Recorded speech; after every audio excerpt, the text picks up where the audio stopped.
네, 자산도 내 몸도 건강해지는 시간 건강 365 닥터 인사이트의 김우수입니다.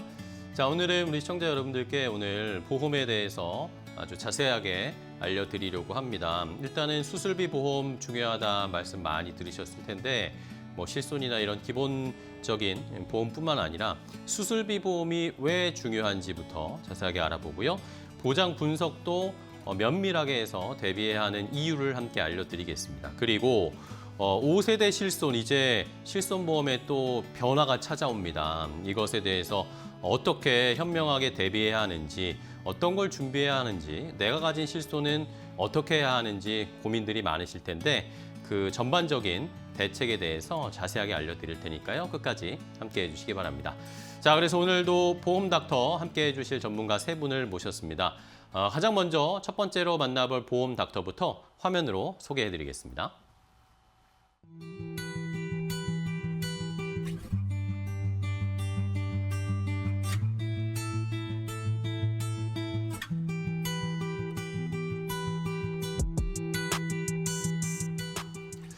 자, 첫 번째 함께 해주실 보험 닥터 함께 인사 나눠보도록 할게요. 메타리치 맵그룹의 김건우 전문가와 함께 하겠습니다. 전문가님 안녕하세요.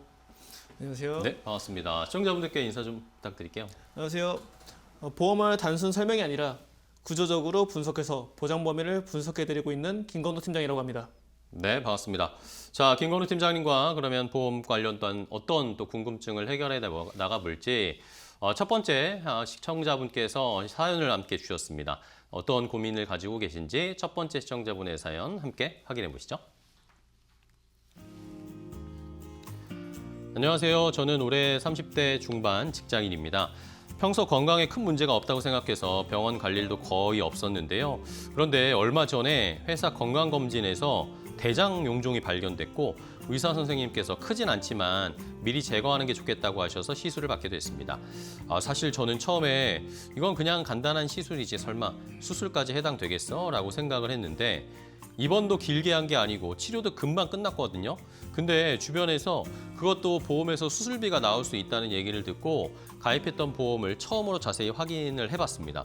막상 확인해 보니까 제가 받았던 용종 제거가 약관상 수술로 인정되는 항목이었고 가입돼 있던 질병수술비 특약에서 보험금을 받을 수 있었는데요.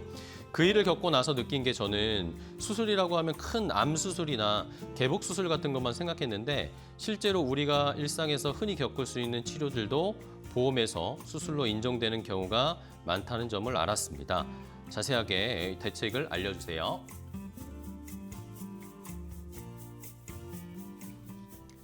자, 첫 번째 시청자분의 사연을 함께 확인을 해봤는데요.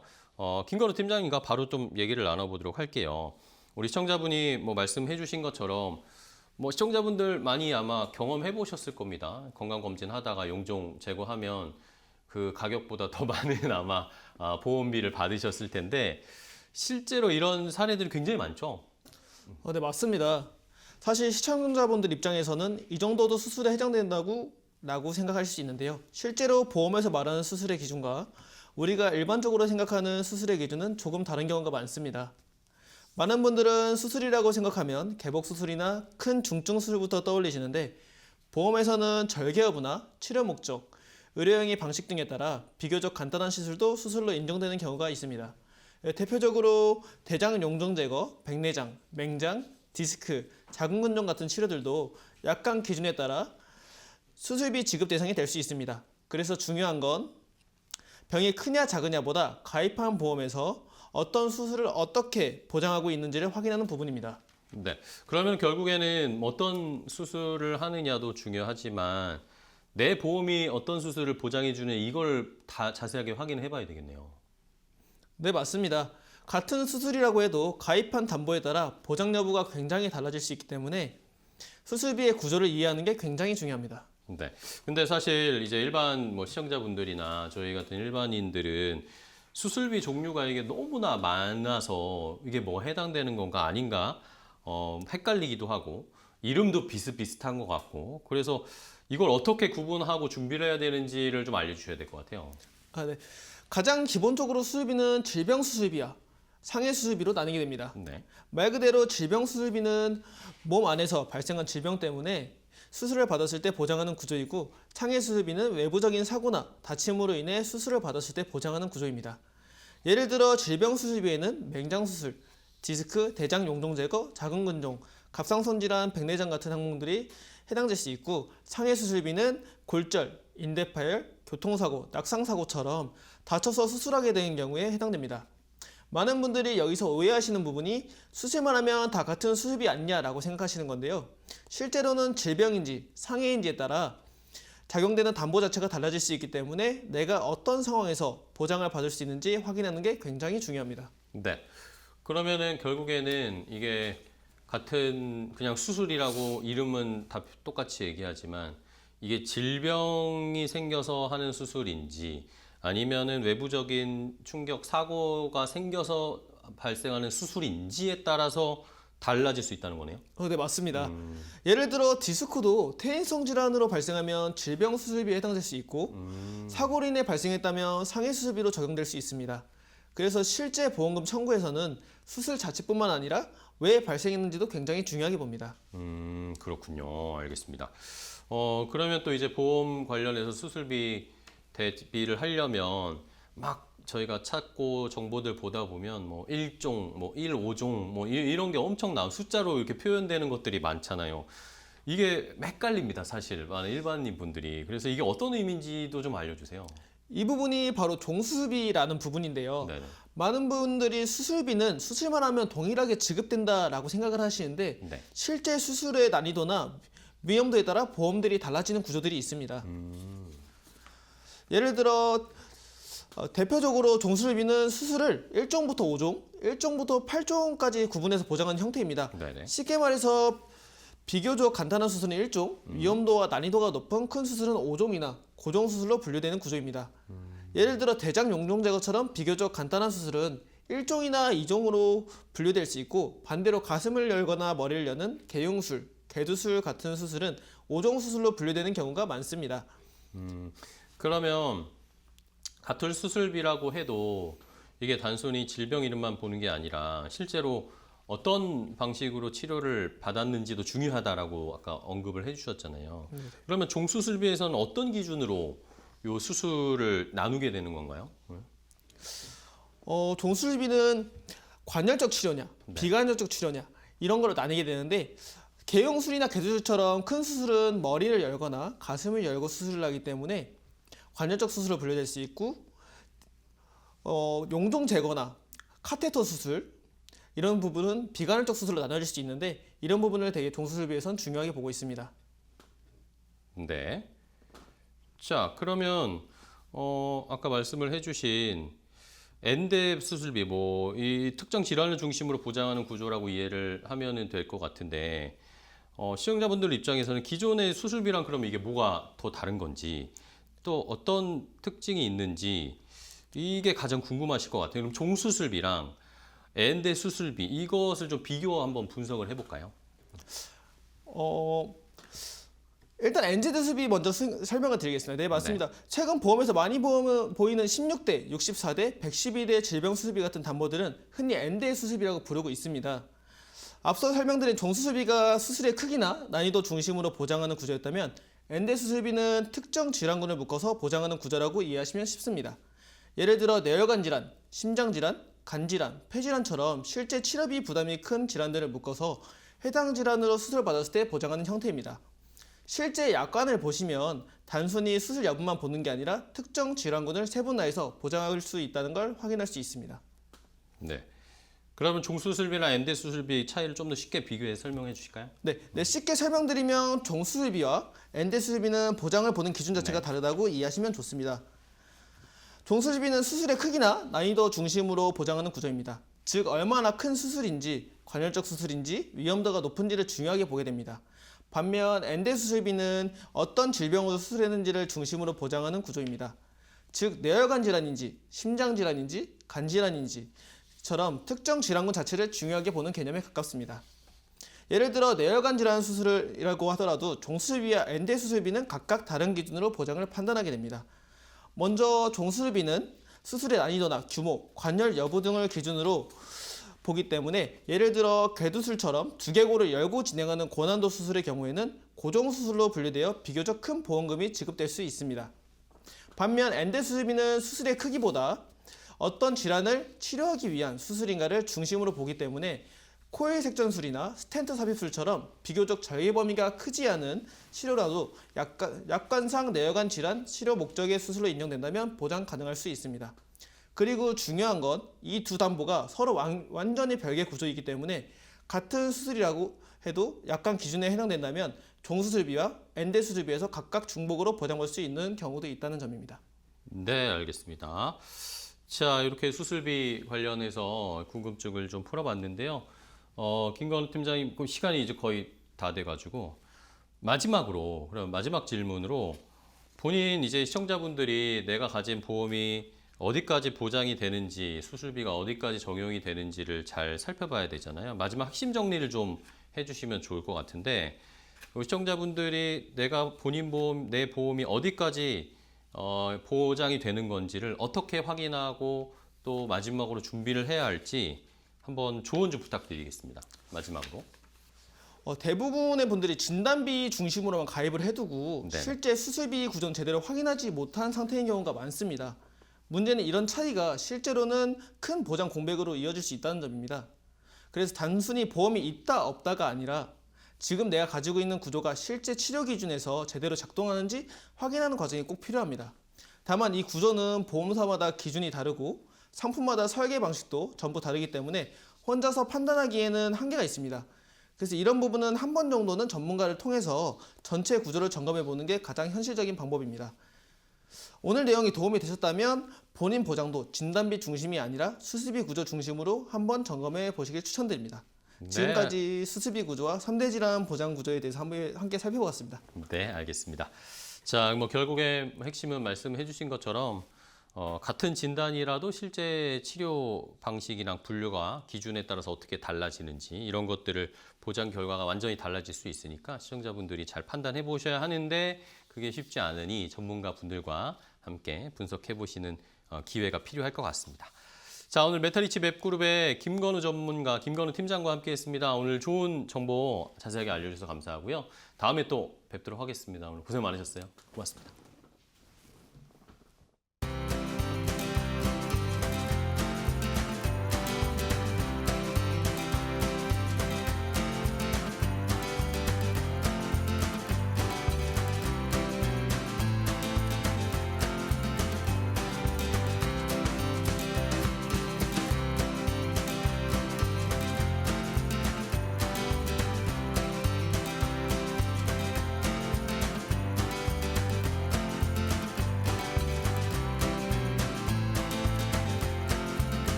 자, 건강 365 닥터 인사이트와 함께하고 계신데요. 자, 이제 두 번째 보험 닥터를 또 만나보도록 하겠습니다. 어떤 분과 함께 할지 화면으로 먼저 만나볼까요?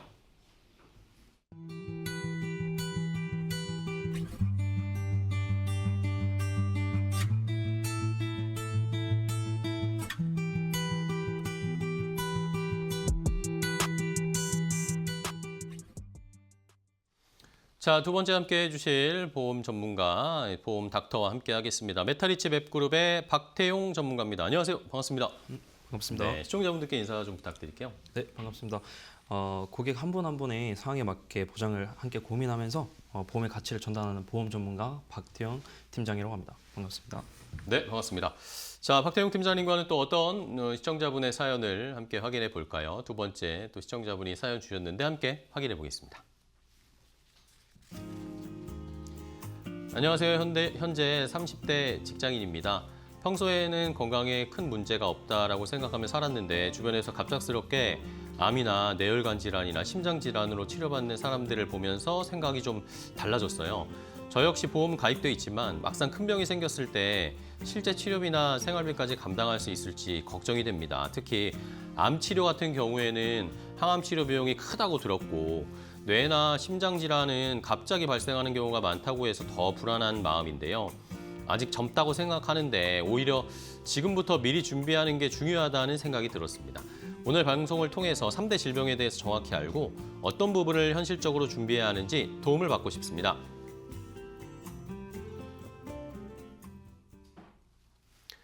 자, 두 번째 시청자분 30대 직장인이신데 이제 앞으로의 건강이나 미래를 대비하기 위한 방법을 좀 질문해 주셨어요. 그럼 박태용 팀장님과 이야기를 좀 더 자세하게 나눠볼까요? 자, 우리 시청자분이 사연 함께 들으셨는데 시청자분도 뭐 30대면 아직 뭐 젊으신 편이지만 그래도 암이나 뇌나 심장질환 이런 걸 걱정도 하시고 준비를 좀 하시는 것 같아요. 실제로 이런 3대 질환, 질병에 대한 대비가 왜 그렇게 중요할까요? 맞습니다. 예전에는 뭐 암이나 뇌혈관 질환 또는 심장 질환이라고 하면은 보통 젊은 세대가 아니라 보통 중장년층을 위한 이제 중장년층이 많이 걸리는 질환이라고 이제 많이 생각을 하셨지만 최근에는 20, 30대에서도 발병 사례가 꾸준히 이제 증가하고 있습니다. 그런데 여기서 중요한 건 단순히 병에 걸리는 것만이 아닙니다. 실제로 많은 분들이 놓치시는 부분이 치료 이후에 발생하는 경제적인 문제인데요. 여기서 암의 경우 수술비뿐만 아니라 표적 항암 치료, 그리고 면역 항암 치료 등 고액 치료가 이어질 수 있고요. 또한 뇌나 심장 질환은 갑작스럽게 발생하면서 장기간 일을 쉬게 되는 상황도 많습니다. 결국 치료비와 생활비가 동시에 필요한 상황이 생길 수 있기 때문에 3대 질병 진단비 준비가 굉장히 중요하다고 말씀드리고 싶습니다. 네. 또한 3대 질병은 단순히 치료만 받고 끝나는 문제가 아니고요. 고액의 치료비 부담은 물론 치료 기간 동안 경제활동이 어려워지면서 소득 공백이 발생할 수 있고 질환에 따라서는 장기 치료나 후유증까지 이어질 수 있기 때문에 경제적인 대비 역시 함께 중요하다고 볼 수 있습니다. 네.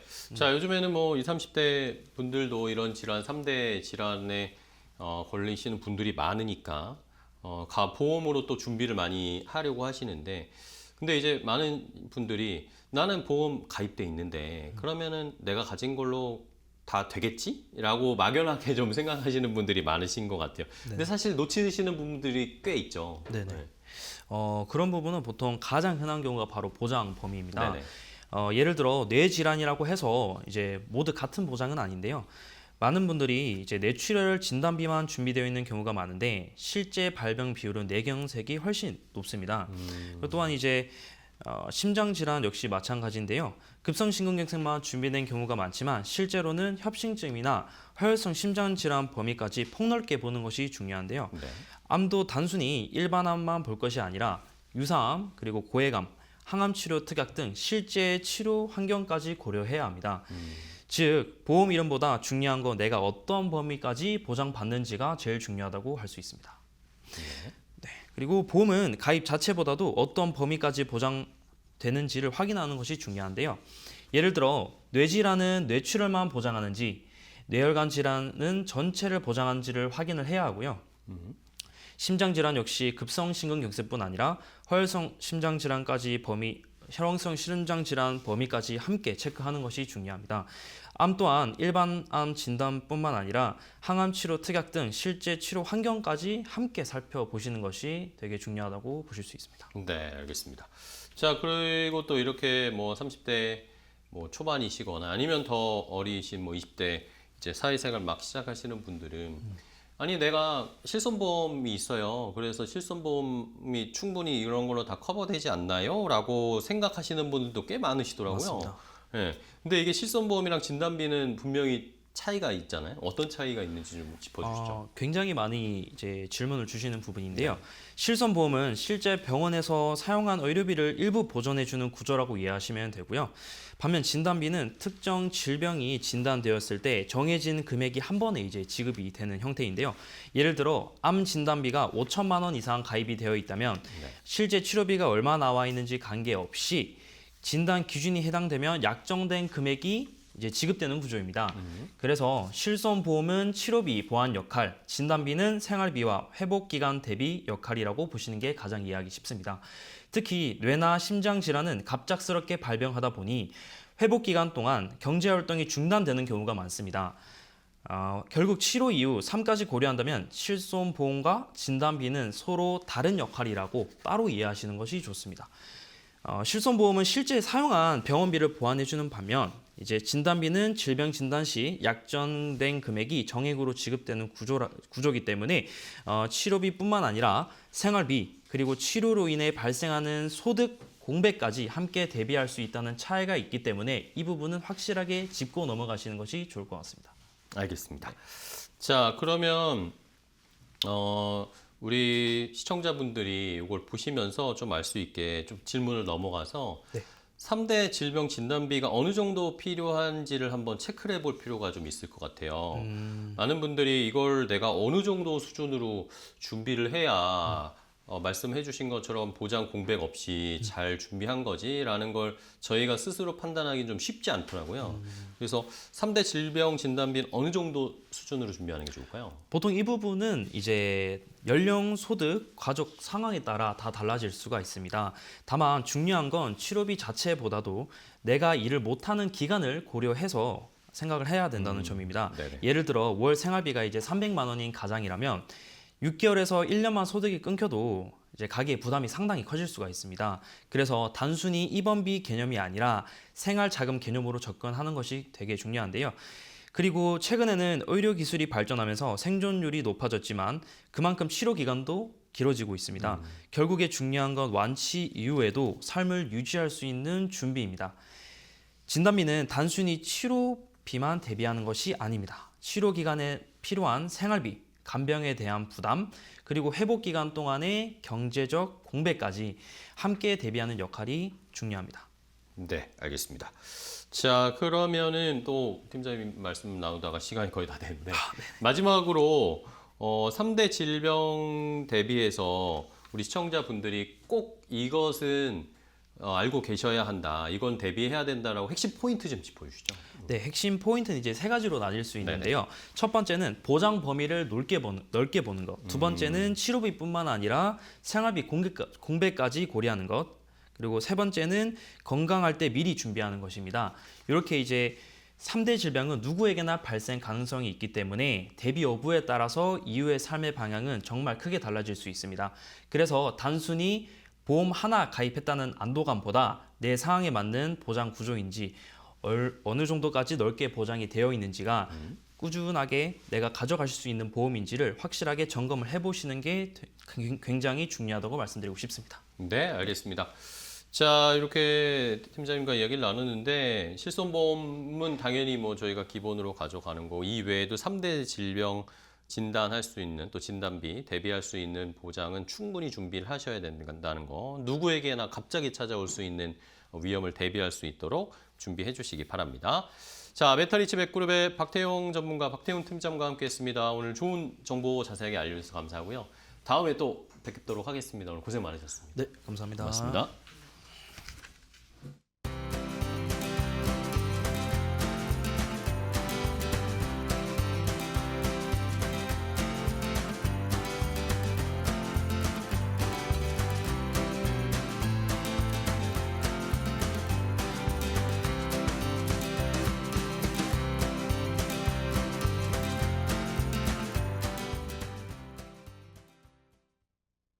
자, 계속해서 세 번째 보험 닥터와 함께 하겠습니다. 어떤 분과 함께 정보 이야기 나눠볼지 세 번째 전문가를 화면으로 먼저 만나보시죠.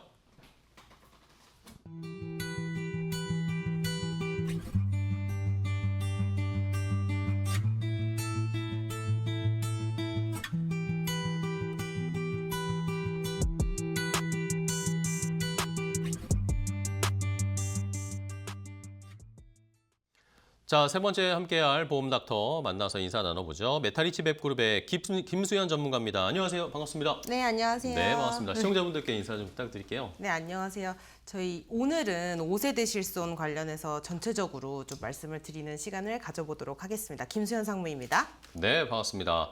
자, 메타리치 웹그룹 김수현 상무님과 세 번째 또 시청자분의 사연을 함께 보고 고민을 해결해 드릴 텐데요. 어떤 궁금증이 있으실지 세 번째 시청자분의 사연을 확인해 보겠습니다. 안녕하세요. 저는 40대 직장인입니다. 실손보험을 오래 유지하고 있는데요. 최근에 5세대 실손보험이 새로 나왔다는 얘기를 듣고 너무 헷갈리더라고요. 주변에서는 보험료가 더 싸진다고 하니까 갈아타라는 말도 하고 또 어떤 분들은 예전 실손 보장이 좋아서 괜히 바꾸면 손해라고 하더라고요. 저는 병원을 엄청 자주 가는 편은 아닌데 그렇다고 아예 안 가는 것도 아니고요. 지금 보험을 유지하는 게 맞는지 아니면 이번에 5세대로 바꾸는 게 맞는지 판단이 잘 안 섭니다. 1세대, 2세대, 3세대, 4세대 이게 도대체 뭐가 다른 건지도 쉽게 설명해 주시면 좋겠습니다.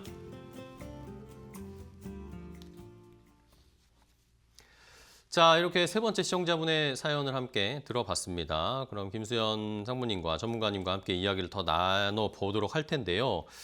뭐 이게 시청자분만의 사연은 아닙니다. 많은 분들이 아마 들으시면서 맞아, 5세대 실손이 뭐 바뀐다는데 이게 도대체 뭔지 저도 사실 헷갈리거든요. 그래서 예, 상무님이 한번 알려주시면 좋을 것 같아요. 5세대 실손이 뭐가 달라지는 건지. 네. 예, 어떻게 해야 될까요? 요즘 이제 제가 고객님들 만나뵈면서 상담을 해보면 제일 많이 나오는 질문 중에 하나가 이제 실손 의료비예요. 네. 그러니까 4세대, 뭐 5세대 실비로 갈아탈까요, 말까요? 이런 문제가 많이 발생이 되고 있는데 사실 이거는 이제 남들 따라서 결정할 문제는 아니고요. 내가 병원을 어떤 식으로 이용하는 사람인지를 알고 그에 맞춰서 이제 판단을 해보는 게 굉장히 중요하다고 생각이 듭니다. 네.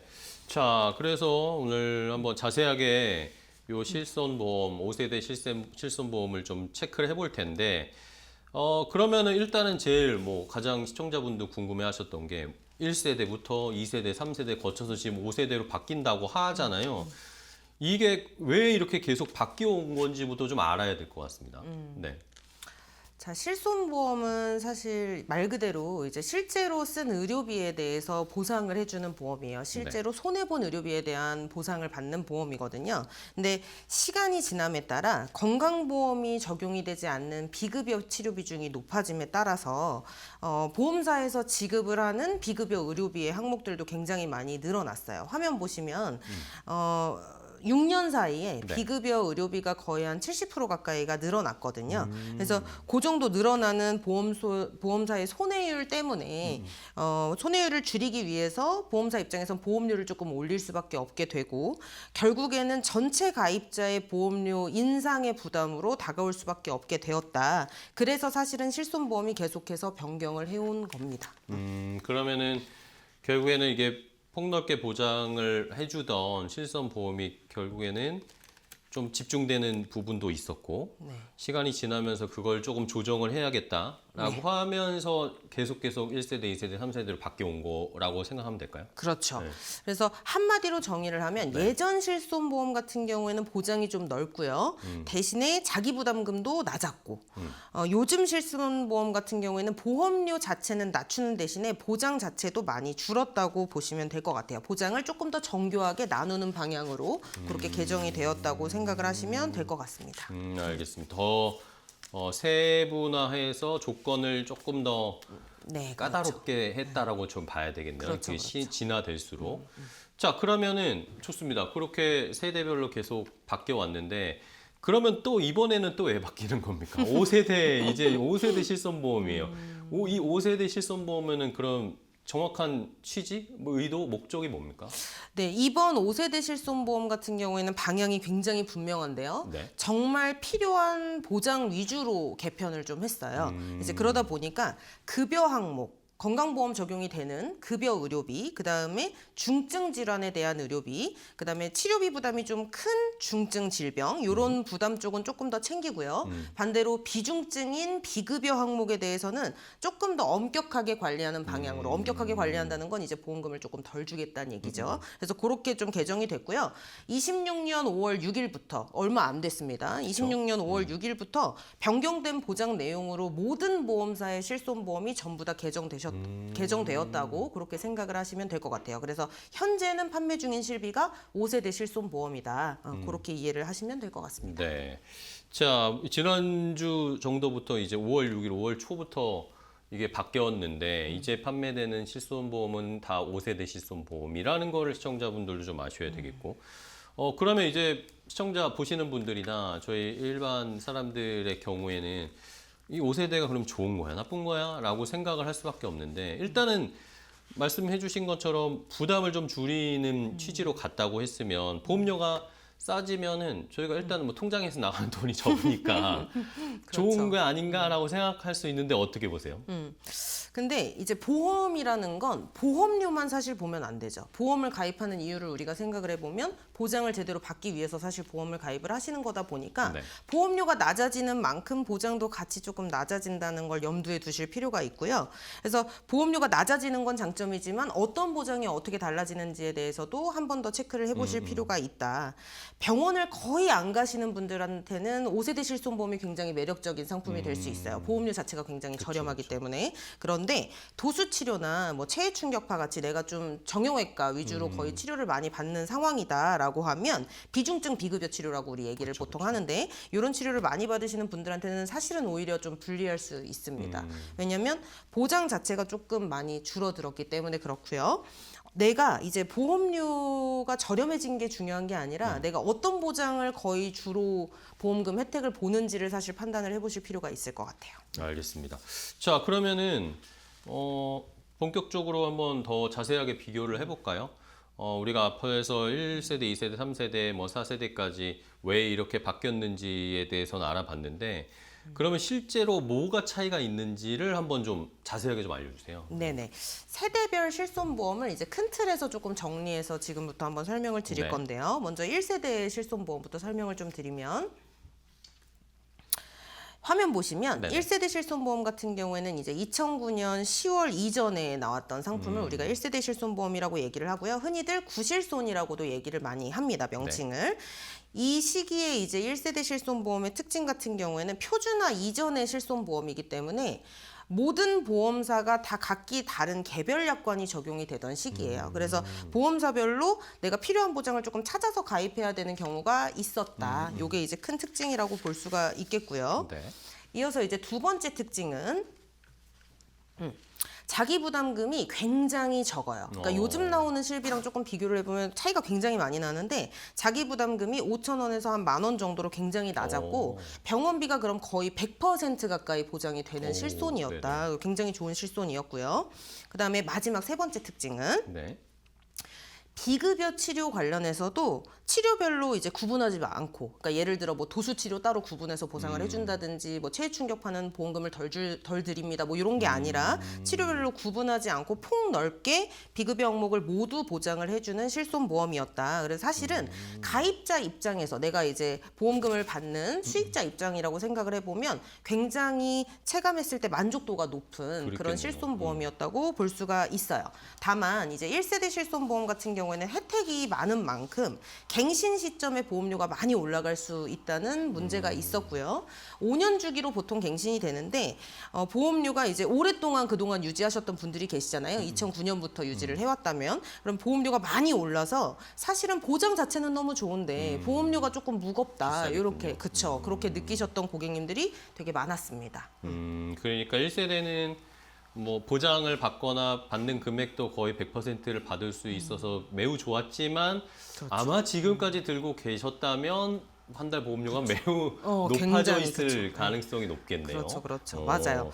그러면 2세대는요? 2세대 실비 같은 경우에는 2009년 10월부터 2017년 3월 사이에 출시된 보험을 우리가 2세대 실손보험이라고 하는데요.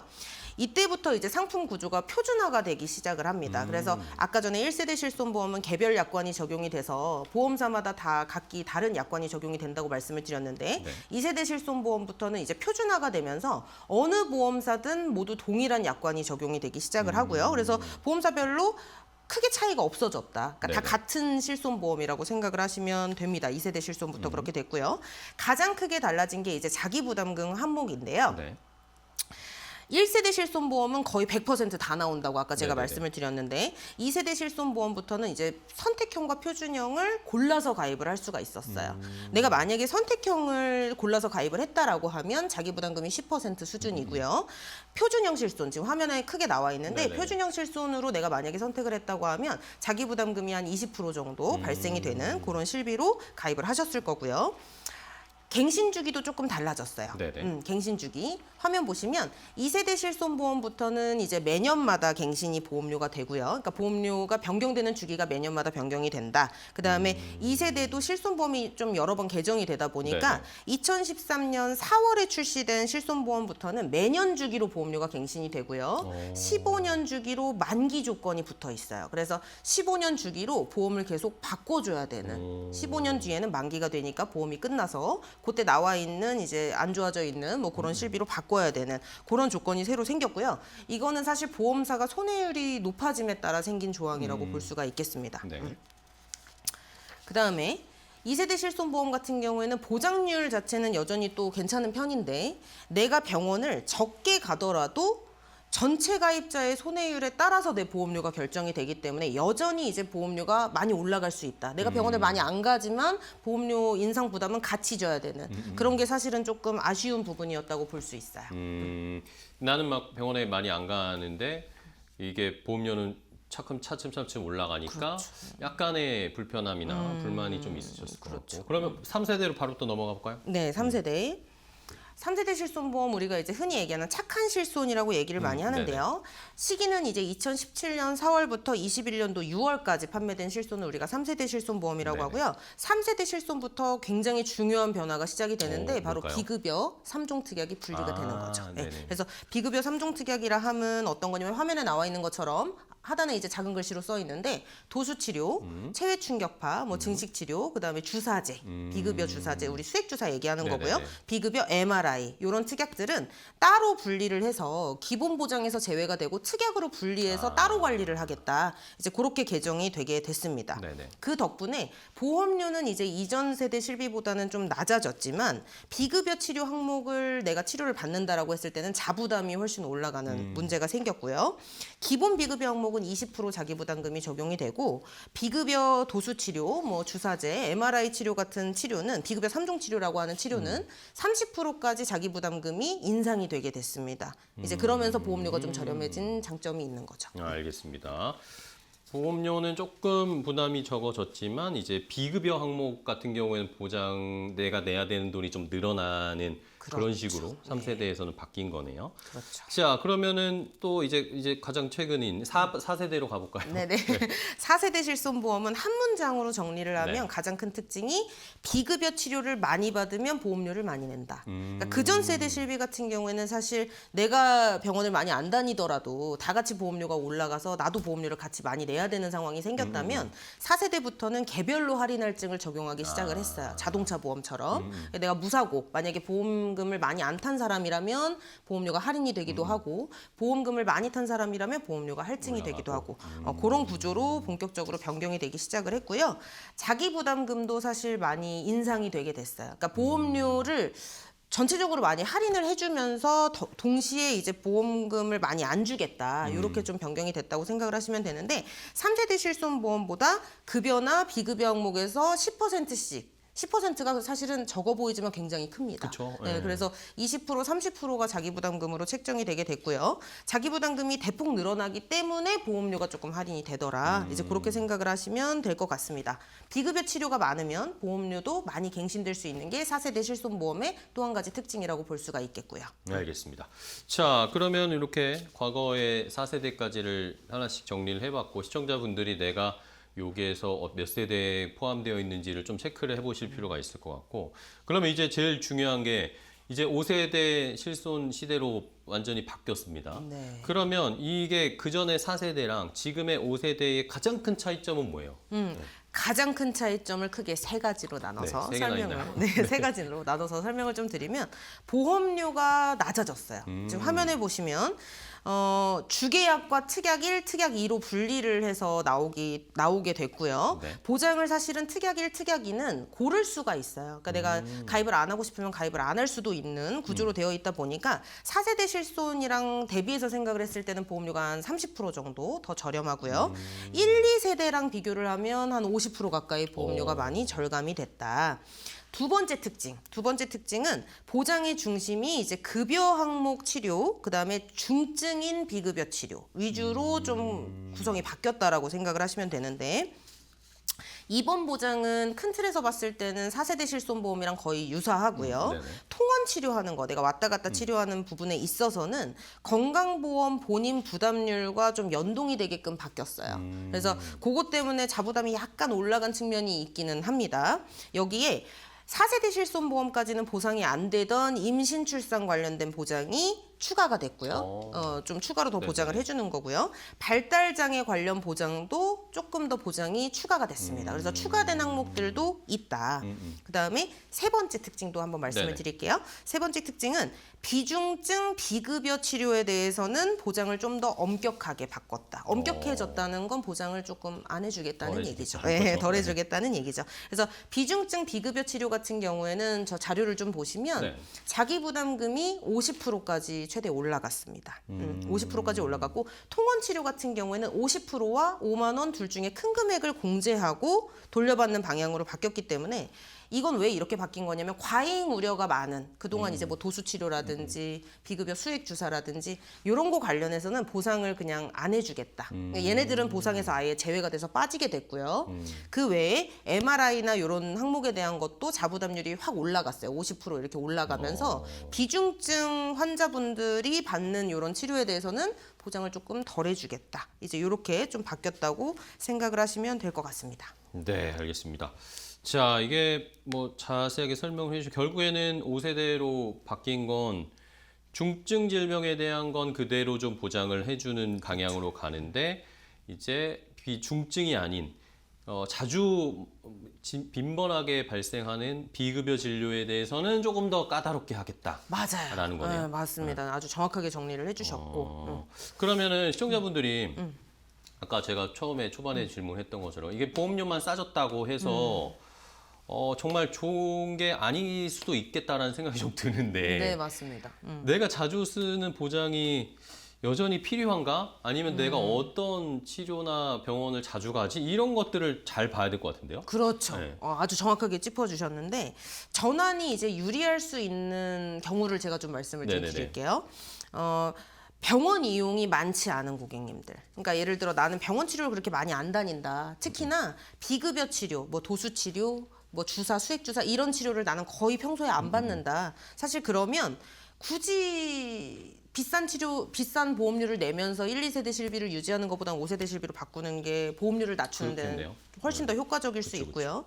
실손보험 자체를 좀 큰 병 대비용으로 내가 생각을 한다면, 큰 병 대비용으로 생각을 하신다면 사실은 경증 질병 관련해서는 내가 크게 보장의 니즈가 없다. 그러면 1, 2세대 실비 갖고 계셨던 분들 중에는 조금 전환을 고민해 보실 필요가 있을 것 같고요. 그다음에 중증 질환이나 중증 질환 아니고 1, 2세대 실비를 갖고 계셨던 분들 중에 보험료 부담이 너무 이제 크다. 내가 보험료가 원래 5만 원이었는데 지금 현재는 뭐 30만 원까지 이렇게 올라가시는 경우들도 있거든요. 그렇게 보험료가 많이 나가면 실비가 없으면 안 되니까 보험 계약 유지는 해야 되는데 보험료가 너무 무거우니까 유지하기 어렵다는 생각을 하실 수가 있죠. 그래서 그런 분들 같은 경우에는 전환이 조금 유리할 수가 있겠고요.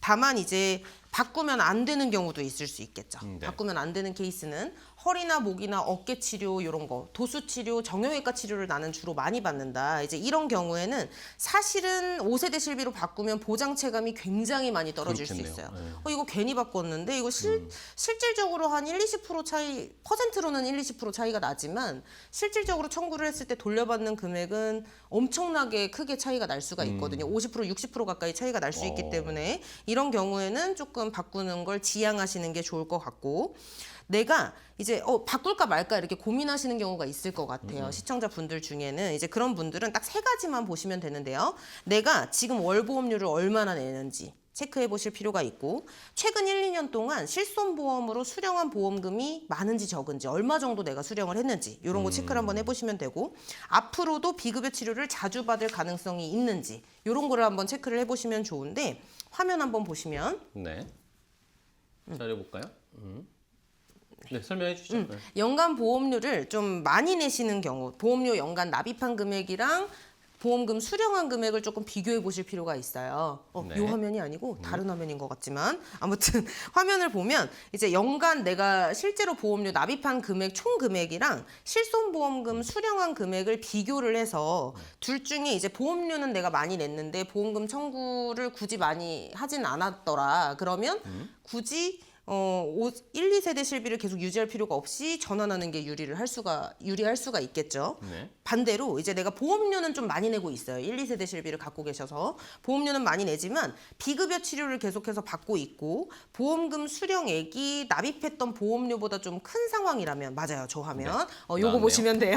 그래서 연간 보험료 납입한 금액이랑 내가 연간 보험금 탄 금액을 비교를 했을 때 보험료 납입한 것보다 보험금 탄 금액이 많다면 사실 기존 실비를 유지를 하는 게 당연히 맞겠죠. 내가 낸 거 대비 훨씬 더 많이 혜택을 보고 있으니까. 네. 반대로 이제 내가 낸 돈 대비 보험금 수령액이 별로 많지가 않고 적다면 보험료를 낮추는 측면에서 조금 전환해 보는 것도 고려를 해보시면 좋겠죠.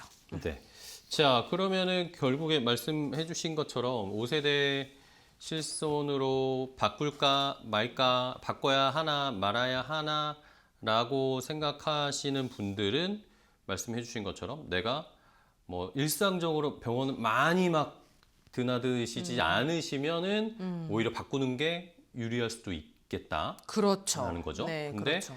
그동안 뭐 도수 치료나 아니면 뭐 주사 치료나 이런 것들을 좀 많이 받으셨던 혜택을 보셨던 그렇죠. 분들은 굳이 바꾸면 보험료는 싸지겠지만 그렇죠. 그 돌려받는 금액이 적어질 수 있으니 그렇죠, 그렇죠. 그거를 좀 한번 비교를 잘 해보시고 그렇죠. 1년 정도 뭐 한번 1년, 2년 통계를 좀 내보셔야겠네요. 그렇죠, 그러면. 그렇죠. 네. 1, 2년 동안 내가 치료받은 금액 대비 보험료는 얼마 정도 내고 있는지 이런 거를 좀 체크를 해보실 필요가 있죠. 그래. 그리고 내가 돌려받은 돈은 또 어느 정도 되는지 그렇죠. 그거에 따라서 같이 판단을 또 액수 판단을 좀 해보셔야 되겠네요. 그렇죠. 자, 그러면은 이게 결국에 뭐 남들이 바꿨다고 해서 나도 따라서 바꾸고 이러면 안 되겠네요. 그렇죠. 네. 그러면 큰일 납니다. 그래서 실손보험은 사실 유행 따라 계속 바꾸는 보험이 아니에요. 그쵸, 이제 예. 앞서서 방송에도 뭐 3대 진단금과 수술비나 이런 항목들 관련해서 이제 전문가님들이 말씀을 많이 해주셨지만 네네. 진단금이나 수술비는 조금 트렌드가 있어요. 그때그때 신담보들이 나와서 새롭게 보장이 더 늘어나는 항목들도 있어서 그런 항목들은 조금 추가를 해주면 내 보험이 좀 더 완벽해질 수가 있겠는데 실손보험은 유행 따라 계속 바꾸는 게 유리한 보험은 아니거든요. 이제 그러다 보니까 전환하기에 앞서서 조금 신중한 고민이 필요하다고 말씀을 좀 드리고요.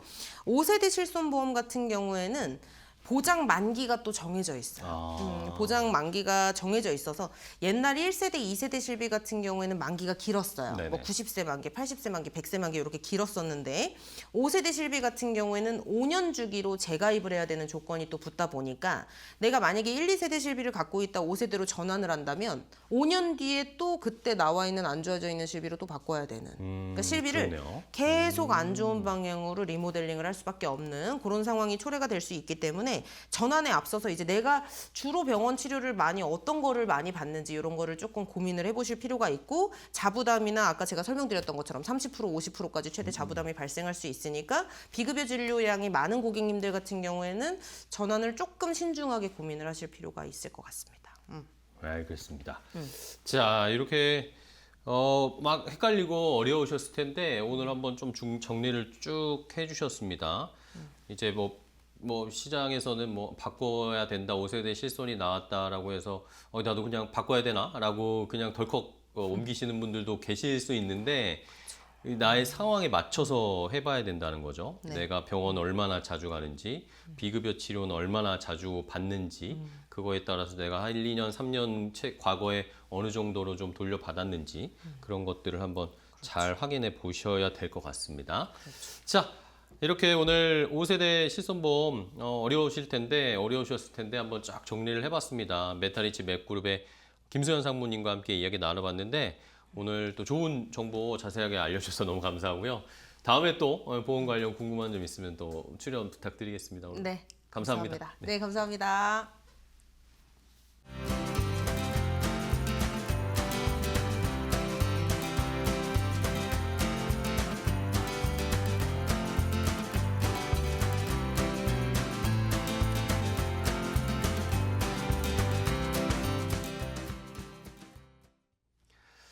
자, 건강 365 닥터 인사이트 오늘 저희가 준비한 정보는 여기까지 전해드리겠습니다. 보험 준비하는 방법, 특히 5세대 실손 많이 궁금해하셨을 텐데 오늘 궁금증 많이 해결하셨길 바라봅니다. 저희는 또 내일 더 좋은 정보 가지고 찾아뵙겠습니다. 시청해주신 여러분 고맙습니다.